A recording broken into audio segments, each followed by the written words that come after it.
YouTube, man, I think we're ever gonna make it here.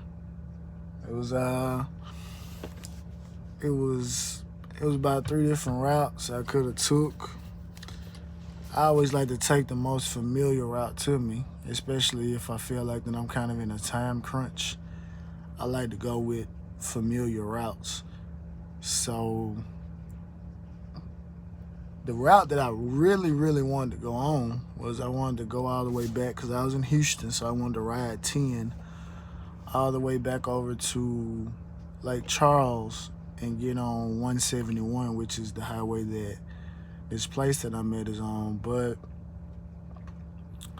it said it's gonna be a little bit further, so I ended up getting to Beaumont and heading up, was it 69? 96, yeah. Heading up 96, and I rode 96 all the way up to 103, which runs east of Lufkin. Now, I've been on 103 twice in the past, and I really didn't like that route because, for one, it wasn't any phone service.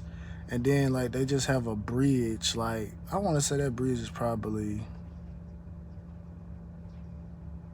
I say that bridge is like 2 miles long. I'll give it I don't really know the actual length of it, but that bridge is probably like 2 miles long, and it's narrow.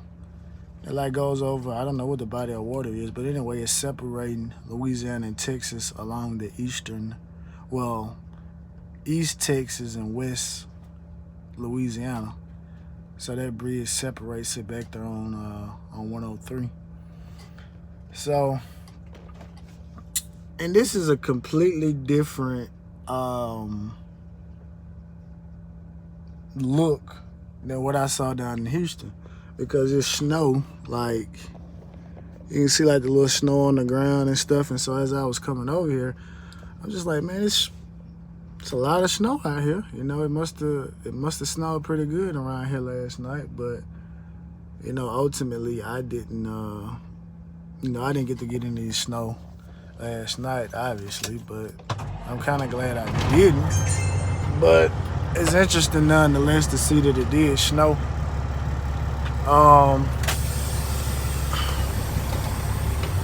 This load has to be tarped.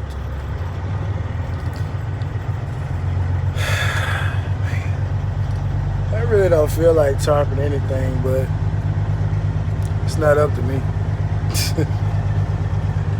But I have to tarp. Hey, do you have a radio back there? Hey, Mr. White Flatbed, do you have a radio? Oh, I thought she was talking to me. 'Cause I'm like, you just talked to me on the CB. So I thought she was talking to me. But yeah. I ain't even figured out how I'm gonna get back up out of here. I was thinking I was gonna be able to make it back to Mississippi tonight, but I don't really see that happening. Cause I got, how much time I got left? Cause I didn't really drive that much to get to the place to drop off this morning, but I drove probably about 3 hours to get over here.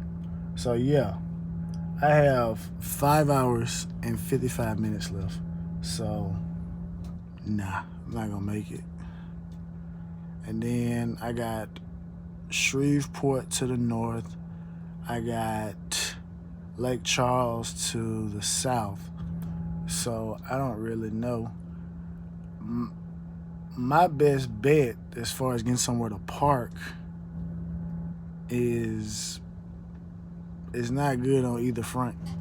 Going back 10 east or going back 20 east.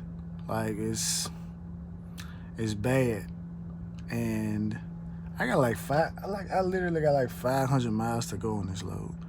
And the place closes tomorrow at 4 o'clock. I'm almost in the mindset to be like, man, I don't even want to drop this off tomorrow because I know how long it's gonna take me to get. I know how long it's gonna take me to get over there tomorrow. And why I got unloaded at today, why they were fast once. Well, I ain't gonna say they were fast. I'm not even gonna lie and say they were fast. I got to the place. The place I delivered to was right next to Minute Maid Park. They're building like a 229 unit apartment complex right next to the baseball stadium. So I'm already like, well, I can only imagine what the rent is gonna be for these, because y'all are like right next to the baseball stadium. So I'm 2, maybe 3, depending on, you know, how many rooms, but I know it's gonna be high. So I get there, and it's a sheetrock truck there. So a sheetrock truck is right here, and I'm right here. I'm in the road because there's traffic coming off of the interstate. So I turn my 4-ways on, and there's traffic coming, so I said I need to make sure the coast is clear before I get out the truck, because I'm not trying to get hit. And then plus there's another lane of traffic to my right that's merging in. So what was crazy, man, it was a little bit after 9. And like the food truck, it was a food truck there. And I'm sitting here like, why is it a food truck here at 9 in the morning? And my man did not, I mean, I saw the spread that he had. It wasn't any breakfast food on the truck.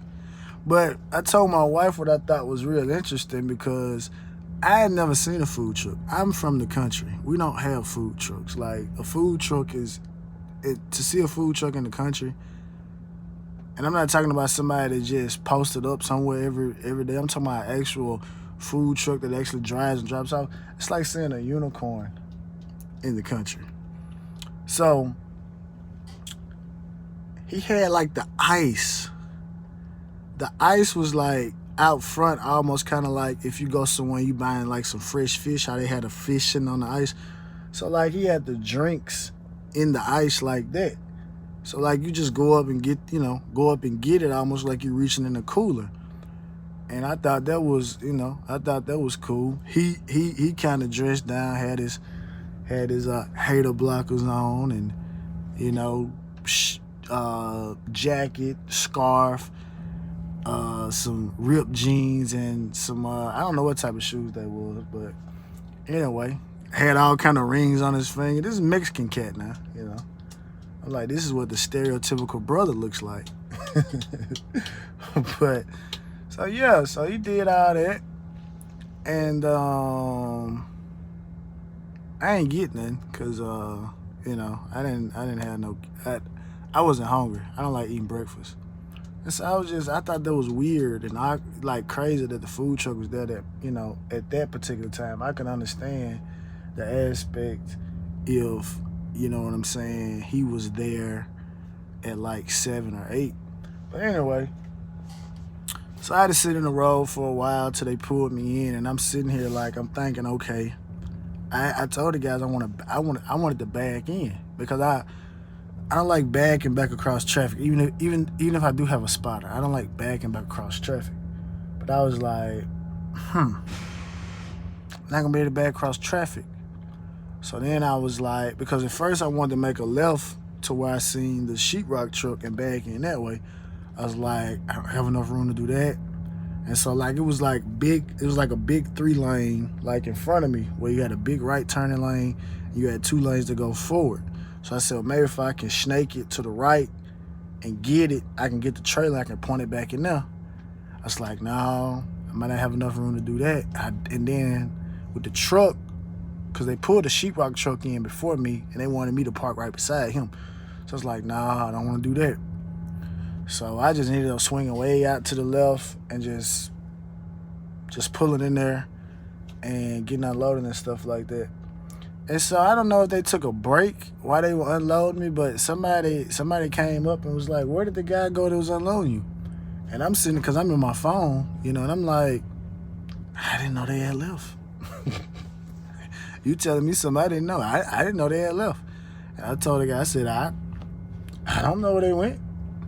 I thought they were still back there, because they was unloading it with the truck, with the lift, And then they were also bringing the crane over there. So I guess they was, you know, because I brought some plyboard, you know, for some reinforcement in the flooring.